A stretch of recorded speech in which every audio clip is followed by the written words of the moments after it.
Hello viewers, যারা class 7-এ পড়ছো, আজকে তাদেরকে আমি বিজ্ঞান অর্থাৎ সেকেন্ড ইউনিট টেস্ট পরীক্ষার জন্য নিয়ে চলে এসেছি বিজ্ঞান সাজেশন অর্থাৎ পরিবেশ ও বিজ্ঞান সাজেশন। তো তোমাদের আজকে আমি বলে দেবো কোন কোন চ্যাপ্টার থেকে এবং কোন কোন প্রশ্নগুলো ভালো করে পড়লে অনায়াসই তোমরা বিজ্ঞানে 50-এ 50 পাবে। হ্যাঁ, ঠিকই শুনছো, তোমাদের সেকেন্ড ইউনিট টেস্ট পরীক্ষাটা কিন্তু এবার 50-এর মধ্যে হবে। এবং সিলেবাসে কি কি থাকবে সেটা আমি একবার বলে দিচ্ছি। থাকবে তোমাদের আলো থেকে, থাকবে তোমাদের চুম্বক থেকে, থাকবে তড়িৎ থেকে, পরিবেশ ও বান্ধব শক্তি থেকে থাকবে, আর থাকবে পরিবেশের সজীব উপাদানের গঠনগত বৈচিত্র্য ও কার্যগত প্রক্রিয়া। তো যে কটা অধ্যায় তোমাদের আমি দেখালাম পরীক্ষাতে তোমাদের এর মধ্যেই থাকছে। ঠিক আছে, তো চলো শুরু করছি তোমাদের সাজেশন। প্রথমেই দেখো আলো থেকে কি কি করবে। প্রথম প্রশ্ন, সপ্রভ বস্তু কাকে বলে, উদাহরণ দাও। অপ্রভ বস্তু কাকে বলে, উদাহরণ দাও। উদাহরণ দিয়ে কিন্তু এগুলো পড়বে। ঠিক আছে, স্বচ্ছ মাধ্যম কাকে বলে, উদাহরণ দাও। অস্বচ্ছ মাধ্যম কাকে বলে, উদাহরণ দাও। ঈষৎ স্বচ্ছ মাধ্যম কাকে বলে, উদাহরণ দাও। আবারও বলছি, উদাহরণগুলো কিন্তু ভালো করে মনে রাখার চেষ্টা করবে।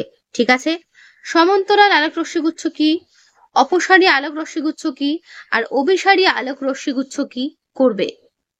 আলো কি, আলো কিভাবে চলাচল করে, চাঁদকে অপ্রভ বস্তু বলা হয় কেন।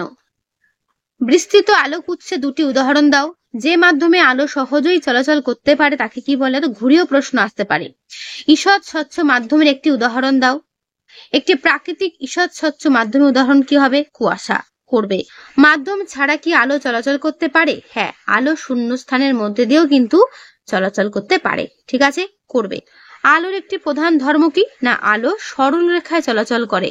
ঠিক আছে, ছায়া কাকে বলে, প্রচ্ছায়া ও উপচ্ছায়া কি করবে। সূচিছিদ্র ক্যামেরার পর্দায় সৃষ্ট বস্তুর প্রতিকৃতিকে প্রতিবিম্ব বলা যায় না কেন।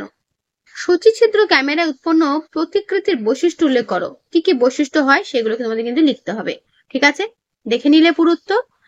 আপতন কোণ ও প্রতিফলন কোণ কাকে বলে। আলোক প্রতিফলনের সূত্র দুটো কি কি। একটি আলোক রশ্মির প্রতিফলন কোণ 30 ডিগ্রি, আপতিত রশ্মির সঙ্গে দর্পণের কোণ কত হবে, করবে। ঠিক আছে, একটি আলোক রশ্মি একটি সমতল দর্পণের ওপর দর্পণের তলের সঙ্গে 40 ডিগ্রি কোণে আপতিত হলো। আপতন কোণ ও প্রতিফলন কোণ কত। আপতিত রশ্মি ও প্রতিফলিত রশ্মির মধ্যে কোণ কত। ঠিক আছে, করবে। নিয়মিত প্রতিফলন কাকে বলে। এর পুরো উত্তর এই পর্যন্ত শেষ হলো। বিক্ষিপ্ত প্রতিফলন কাকে বলে। আলোর বিক্ষিপ্ত প্রতিফলন ঘটে এরকম দুটো প্রতিফলকের নাম লেখো। ঠিক আছে, করবে। সিনেমার পর্দা অমসৃণ করা হয় কেন। আলোর প্রতিফলন কত প্রকার ও কি কি। সমতল দর্পণে কি ধরনের প্রতিফলন হয়। সিনেমার পর্দায় কি ধরনের প্রতিফলন হয়। কোন প্রতিফলনে প্রতিফলিত রশ্মিগুচ্ছ সমান্তরাল হয় না। কোন ধরনের প্রতিফলনের জন্য আমরা বই পড়তে পারি। আলোর প্রতিসরণ কাকে বলে। ছবি সহ করবে। ঠিক আছে, প্রতিফলন ও প্রতিসরণের মধ্যে পার্থক্য করবে। ঠিক আছে, দেখে নাও ভালো করে পুরো পার্থক্যটা। অ্যাম্বুলেন্স কথাটা অ্যাম্বুলেন্স গাড়িতে উল্টে লেখা থাকে কেন, করবে। জলে আংশিক নিমজ্জিত দণ্ডকে বাইতে ওপর থেকে দেখলে বাঁকা বলে মনে হয় কেন, তা ব্যাখ্যা করো, করবে। আলোর বিচ্ছুরণ কাকে বলে। প্রিজমের মধ্য দিয়ে সূর্যের আলো পাঠালে সুসৃষ্ট বর্ণালীর গঠন চিত্র সহ লেখো, করবে। দেখে নাও ভালো করে। সূর্যের আলোর মধ্যে থাকা বিভিন্ন রঙের আলোগুলো কি। রংধনু কি, আকাশে রংধনু কখন দেখা যায় এবং তা কিভাবে সৃষ্টি হয়। কোন বিজ্ঞানী কত সালে আলোর বিচ্ছুরণ আবিষ্কার করেন। আলো কোন ঘটনার জন্য বর্ণালী গঠিত হয়। আলো কোন আলোর বিচ্ছুরণ সবচেয়ে কম। রংধনু কি, সাদা আলো প্রিজমে পড়লে 7টি বর্ণে বিভক্ত হয়। ঘটনাটির নাম কি। একটি প্রাকৃতিক বর্ণালীর নাম লেখো। রংধনুর প্রথম ও শেষ বর্ণ দুটো কি কি। রংধনু সৃষ্টির কারণ কি, করবে। দুটি অদৃশ্য আলোক রশ্মির উদাহরণ দাও। জীবন্ত কোষের পক্ষে কোন আলো অত্যন্ত ক্ষতিকারক। বায়ুমণ্ডলের কোন স্তর সূর্যরশ্মি অতিবেগুনি রশ্মিকে আসতে বাধা দেয়। ভেরি ভেরি ইম্পর্টেন্ট প্রশ্ন এগুলো। গর্ভস্থ শিশুর এক্সরে করানো উচিত নয় কেন, করবে। ঠিক আছে, দেখতে পাচ্ছ যে সমস্ত প্রশ্ন এখানে সেগুলো প্রত্যেকটা প্রশ্ন খুবই গুরুত্বপূর্ণ। জৈব জ্যোতি বিচ্ছুরণ দেখায় এমন একটি প্রাণীর নাম লেখো। আলোর প্রভাবে চামড়ার রং বদলে যায় এমন একটি জীবের নাম। তো আলো থেকে তোমরা যেগুলো আমি বললাম সেগুলোই করো, তার মধ্যেই কমন চলে আসবে। এরপরের চ্যাপ্টার চুম্বক। দেখো চুম্বক থেকে কি কি করবে। প্রথম প্রশ্ন, চুম্বক কাকে বলে। চুম্বক পদার্থ কাকে বলে। দুটি চৌম্বক পদার্থের নাম লেখো। অচৌম্বক পদার্থ কাকে বলে? দুটি অচৌম্বক পদার্থের নাম লেখো। করবে। যেগুলো হাইলাইট করা আছে দেখতে পাচ্ছ প্রতিটা প্রশ্ন কিন্তু ভালো করে করবে। আবারও বলছি, চুম্বকের ইংরেজি নাম ম্যাগনেট হলো কেন? চুম্বক কয় প্রকার ও কি কি? কৃত্রিম চুম্বক কাকে বলে? কোন ধরনের চুম্বকের নির্দিষ্ট আকার নেই? স্বাধীনভাবে ঝুলে থাকে একটি চুম্বক কোন দিক বরাবর থাকে? ঠিক আছে। চুম্বকের দিক নির্দেশক ধর্ম কাকে বলে? চুম্বক শলাকা কাকে বলে? দণ্ডচুম্বকের কোন অঞ্চলে আকর্ষণ ক্ষমতা সবচেয়ে বেশি হয়? চুম্বকের যে জায়গায় আকর্ষণ ক্ষমতা সবচেয়ে কম তাকে কি বলে? চুম্বকের কয়টি মেরু ও কি কি? একটি চুম্বককে উত্তপ্ত করলে চুম্বক শক্তির কি পরিবর্তন ঘটে? ভেরি ভেরি ইম্পর্টেন্ট প্রশ্ন প্রতিটা, যেগুলো আমি হাইলাইট করেছি এবং বলছি। চুম্বক দৈর্ঘ্য ও চুম্বকের জ্যামিতিক দৈর্ঘ্যের মধ্যে সম্পর্ক লেখো। একটি চুম্বকের জ্যামিতিক দৈর্ঘ্য 7 সেন্টিমিটার হলে চুম্বকটির চৌম্বক দৈর্ঘ্য কত হবে? ঠিক আছে, করবে। চৌম্বক ক্ষেত্র কাকে বলে? চৌম্বক ক্ষেত্রের সঙ্গে চৌম্বক মেরু শক্তির সম্পর্ক কি? চুম্বকের কোন ধর্মের সাহায্যে চুম্বককে শনাক্ত করা যায়? আকর্ষণ ও আবেশের মধ্যে কোনটি কার পূর্বে ঘটে? করবে। ঠিক আছে। একটি মেরু বিশিষ্ট চুম্বক কি সম্ভব? তড়িৎ চুম্বক কিভাবে তৈরি করবে? তড়িৎ চুম্বক কিভাবে তৈরি করবে চিত্র সহ বর্ণনা দাও। ঠিক আছে, ভেরি ভেরি ইম্পর্টেন্ট। এর পুরো উত্তর ঠিক তোমাদের এই পর্যন্ত শেষ হলো। ওকে, করবে। তড়িৎ চুম্বক। দণ্ডচুম্বক কি কাজে ব্যবহার করা হয়? তড়িৎ চুম্বকের দুটি ব্যবহার লেখো। করবে। আমাদের দৈনন্দিন জীবনে চুম্বকের কয়েকটি ব্যবহার সম্পর্কে লেখো। তারপর ভূচুম্বকের বলরেখার পথ কিরূপ এর একটি চিত্র অঙ্কন করো, অথবা ভূচুম্বক বলরেখা এঁকে দেখাও। ঠিক আছে, করবে। দেখে নিলে পুরো উত্তরটা। পাখি, পরিযায়ী, কচ্ছপেরা কিভাবে সঠিক পথ অনুসরণ করে চলে? করবে। মেরুজ্যোতি বা অরোরা কিভাবে উৎপন্ন হয়? নৌকম্পাস কোথায় ব্যবহার করা হয়? এটিএম কার্ডে কোন ধরনের চুম্বক ব্যবহার করা হয়? চিকিৎসা ক্ষেত্রে তড়িৎ চুম্বকের একটি ব্যবহার লেখো। ইলেকট্রিক কলিং বেলে কোন জাতীয় চুম্বক ব্যবহার করা হয়? দুটি প্রাণীর নাম লেখো যারা পৃথিবীর চৌম্বক বলরেখা অনুসরণ করতে পারে। ভ্যান অ্যালেন বিকিরণ কোথায় তৈরি হয়? দুটি প্রাণীর নাম লেখো যাদের দেহে ম্যাগনেটাইট নামক চৌম্বকীয় বস্তু আছে বা থাকে। এর পরের চ্যাপ্টার তড়িৎ। দেখো তড়িৎ থেকে কি করবে। টর্চের বৈদ্যুতিক বাল্ব জ্বালাতে কে প্রয়োজনীয় বিদ্যুৎ শক্তি যোগান দেয়? ব্যাটারি কিসের সাহায্যে তৈরি হয়? নির্জল কোষ কোথায় কোথায় ব্যবহার করা হয়? নির্জল কোষে কোন শক্তিতে রূপান্তরিত হয়? প্রাইমারি সেল কাকে বলে? করবে। যে কটা আমি হাইলাইট করেছি সেগুলো প্রত্যেকটা প্রশ্ন গুরুত্বপূর্ণ, ভালো করে করবে। সেলের কয়টি প্রান্ত থাকে? বোতাম সেল কি? সেকেন্ডারি সেল কাকে বলে? বৈদ্যুতিক বাল্বে যে তারটি জ্বলে তার নাম কি? ঠিক আছে। সুইচ অন করলে কোনো বর্তনী মুক্ত না বদ্ধ হয়? সুইচ এর কোন অবস্থায় বর্তনী সম্পূর্ণ হয় না? তড়িৎ চুম্বক কাকে বলে? তড়িৎ চুম্বকের শক্তি কিভাবে বৃদ্ধি করা যায়? প্রতিটা প্রশ্নের উত্তর পরে দেওয়া রইলো, মানে নিচে দেওয়া রইলো, দেখে নিও। উত্তরগুলো আমি আর পড়লাম না। কোথায় কোথায় তড়িৎ চুম্বক ব্যবহার করা হয়, অথবা তড়িৎ চুম্বকের দুটি ব্যবহার লেখো। এলইডি কি? এলইডির পুরো নাম কিন্তু পরীক্ষাতে আসে, লাইট এমিটিং ডায়োড। ঠিক আছে, ভালো করে মনে রাখবে এবং এই এলইডি সম্পর্কে যা জানো লেখো। দেখে নাও ভালো করে। এলইডি ব্যবহারের সুবিধাগুলো কি? ফিলামেন্ট কি? করবে। ফিউজ তার কেন ব্যবহার করা হয়? ফিউজ তার কিভাবে কাজ করে? করবে। পুরো উত্তরটি এই পর্যন্ত শেষ হলো। এরপরে প্রশ্ন, ফিউজ তার হিসেবে নাইক্রোম তার ব্যবহার করা যাবে না কেন? ভেরি ভেরি ইম্পর্টেন্ট প্রশ্ন, করবে। বাল্বের ফিলামেন্ট কোন ধাতু দিয়ে তৈরি? কোন বৈদ্যুতিক বর্তনী নিরাপত্তায় কি ব্যবহার করা হয়? এর পরের চ্যাপ্টার পরিবেশ বান্ধব শক্তি। দেখো কি কি করবে। প্রথম প্রশ্ন, শক্তি কাকে বলে? অপারেশনের আগে ছুরি কাঁচি নির্বীজ করতে কোন শক্তি কাজে লাগে? স্টিম ইঞ্জিন চালাতে কোন শক্তি ব্যবহার করা হয়? ইট বানাতে কোন শক্তির প্রয়োজন? কম্পিউটারে কোন শক্তি ব্যবহৃত হয়? জীবাশ্ম জ্বালানি দুটি উদাহরণ দাও।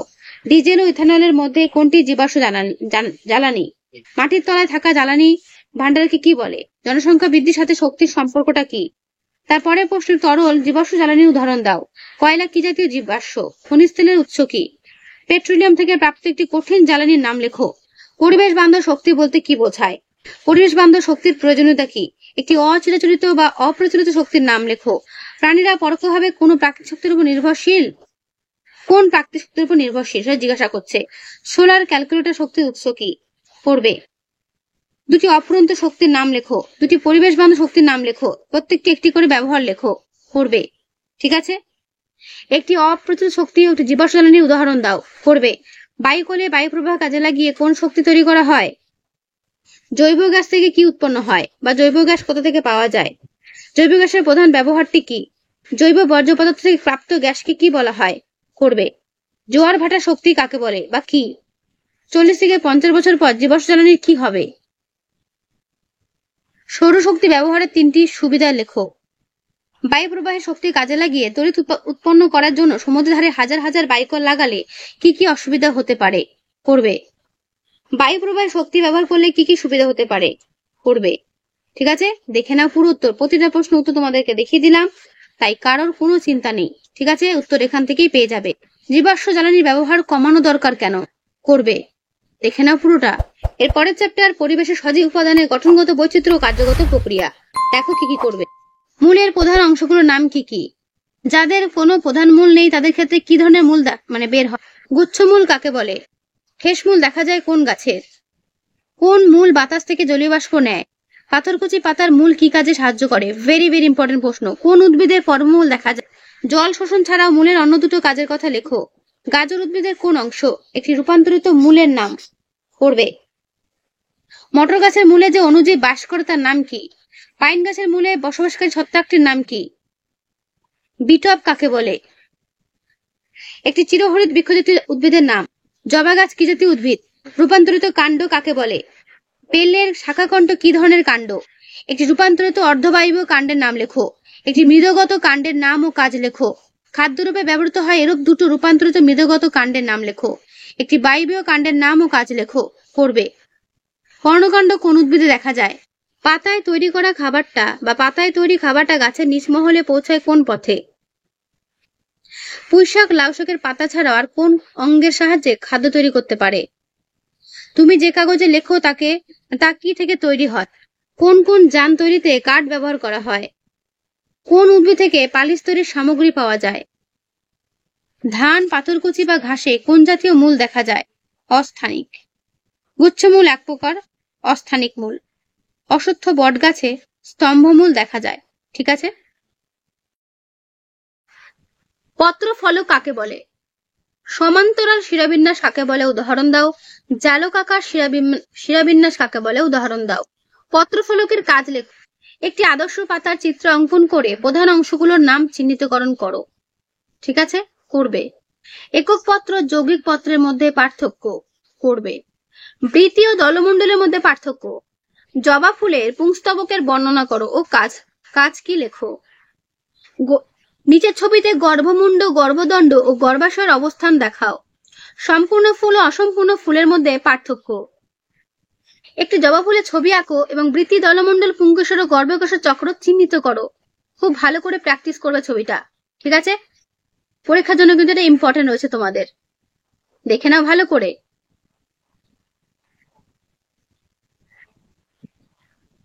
পাতার ফলকের অগ্রভাগকে কি বলে? একটি সবৃন্তক পত্রের উদাহরণ দাও। একটি অবৃন্তক পত্রের উদাহরণ দাও। কোন গাছের পাতা চামড়ার মতো পুরু? একবীজপত্রী উদ্ভিদের পাতার শিরাবিন্যাস কিরূপ হয়? করবে। দ্বিবীজপত্রী উদ্ভিদের পাতার শিরাবিন্যাস কিরকম হয়? তাল পাতায় কি ধরনের শিরাবিন্যাস লক্ষ্য করা যায়? উদ্ভিদের রান্নাঘর কাকে বলে? আদর্শ পাতা কাকে বলে? পাতার একটি প্রধান কাজ কি? কোন গাছের পাতা কাটায় রূপান্তরিত হয়েছে? অতিরিক্ত বাষ্পমোচনে বাধা সৃষ্টি করে এমন একটি পাতার নাম লেখো। খাদ্য সঞ্চয় করে এমন একটি পাতার নাম। খুব ইম্পর্টেন্ট, ভালো করে করবে। ফুলের কোন অংশ ফলে ও কোন অংশ বীজে পরিণত হয়? ফুলের কোন অংশগুলো গাছের বংশবৃদ্ধিতে সরাসরি অংশগ্রহণ করে? করবে। আদর্শ ফুল কাকে বলে? সমাঙ্গ ফুল কাকে বলে? অসমাঙ্গ ফুল কাকে বলে? সম্পূর্ণ ফুল কাকে বলে? একটি উভলিঙ্গ ফুলের নাম লেখো। পাতার রং সবুজ কিন্তু পাপড়ির রং রঙিন হয় কেন? একটি ফলের ছবি এঁকে বহির্তক অন্ততক বীজের অবস্থান দেখাও। করবে। ঠিক আছে, এখানে আম দেওয়া আছে, তোমার যদি মনে করো অন্য কোনো ফলের ছবি আঁকতে পারো। সরস ফল ও নিরস ফলের মধ্যে পার্থক্য। যৌগিক ফল কাকে বলে? উদাহরণ দাও। একক ফল ও যৌগিক ফলের মধ্যে পার্থক্য। বীজ পত্রাদি কাণ্ড বা এপিকোটাইল কি? একবীজপত্রী ও দ্বিবীজপত্রী উদ্ভিদের মধ্যে পার্থক্য। করবে। পরাগযোগের বাহক কাকে বলে উদাহরণ দাও। পতঙ্গ পরাগে ফুল কাকে বলে উদাহরণ দাও। স্বপরাগ ও ইতর পরাগের মধ্যে পার্থক্য করবে। আমের বাইরের পাতলা আবরণকে কি বলে? পেরিকার্প কি? উদ্ভিদের ফলত্ব কত থেকে সৃষ্টি হয়? সরস ফল কাকে বলে? নিরস ফল কাকে বলে? সরস ফল বা একক ফল কাকে বলে? আমকে সরল ফল বলা হয় কেন? সরল ফল বা একক ফল কাকে বলে? আমকে সরল ফল বলা হয়। এর পুরো উত্তরটা এই পর্যন্ত শেষ হলো। আতা, ছাতিম, পদ্ম প্রভৃতি ফল কি জাতীয়? আনারসকে যৌগিক ফল বলার কারণ কি? কোলিওপ্টাইল কাকে বলে? ভুট্টা বীজের ভ্রূণের খাদ্য কোথায় সঞ্চিত থাকে? কোন প্রকার উদ্ভিদের শস্যল বীজ দেখা যায়? মটর বীজকে অশস্যল বীজ বলা হয় কেন? একটি দ্বিবীজপত্রী অশস্যল বীজের নাম। একবীজপত্রী বীজ কাকে বলে? দ্বিবীজপত্রী বীজ কাকে বলে? বহুবীজপত্রী বীজ কাকে বলে? করবে। পরাগ মিলন বা পরাগ যোগ কাকে বলে? বায়ু পরাগী ফুল কাকে বলে? বীজের ডিম্বক নাভির অপর নাম হাইলাম। মনে রাখবে, হাইলাম কি ঘুরিয়ে আসলে পরে লিখে দেবে। পেঁয়াজ কাটার সময় চোখ জ্বালা করে কেন? ব্যাপনের শর্তগুলো কি কি? সাপ কেন বারে বারে জিভ বের করে? বা জেকবসন অর্গান কি? এর কাজ কি? ফেরোমন সম্বন্ধে সংক্ষেপে লেখো। অভিশ্রবণ বা অসমোসিস কাকে বলে? অভিশ্রবণ কত প্রকার ও কি কি? ব্যাপন ও অভিশ্রবণের মধ্যে পার্থক্য করবে। ঠিক আছে, দেখে নাও ভালো করে। মৃদবর্তী ও মৃদভেদী অঙ্কুরোদ্গমের মধ্যে পার্থক্য। Very very important. মৃদবর্তী ও মৃদভেদী অঙ্কুরোদ্গমের মধ্যে পার্থক্য করবে। জরায়ুজ অঙ্কুরোদ্গম কাকে বলে? একটি উদাহরণ দাও। এর পুরো উত্তর এই পর্যন্ত শেষ হল।